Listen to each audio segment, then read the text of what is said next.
বেগম খালেদা জিয়ার বর্তমান শারীরিক অবস্থা বিবেচনায় তাকে রাষ্ট্রের অতি গুরুত্বপূর্ণ ব্যক্তি ভিভিআইপি ঘোষণা করার সিদ্ধান্ত নেওয়া হয়। আজ মাননীয় প্রধান উপদেষ্টার সভাপতিত্বে রাষ্ট্রীয় অতিথি ভবন যমুনায় উপদেষ্টা পরিষদের একটি বিশেষ বৈঠক অনুষ্ঠিত হয়েছে।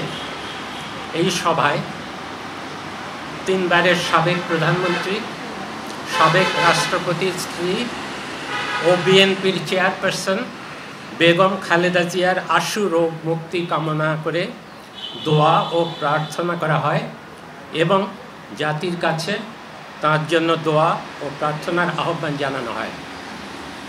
সভায় বেগম খালেদা জিয়ার বর্তমান শারীরিক অবস্থা বিবেচনায় হাসপাতালে তার নির্বিঘ্ন চিকিৎসা, প্রয়োজনে উন্নত চিকিৎসার জন্য বিদেশে নিয়ে যাওয়ার পরিকল্পনা, তার নিরাপত্তা ও যাতায়াতের সুবিধা এবং উচ্চ মর্যাদা বিবেচনায় তাকে রাষ্ট্রের অতি গুরুত্বপূর্ণ ব্যক্তি ভিভিআইপি ঘোষণা করার সিদ্ধান্ত নেওয়া হয়।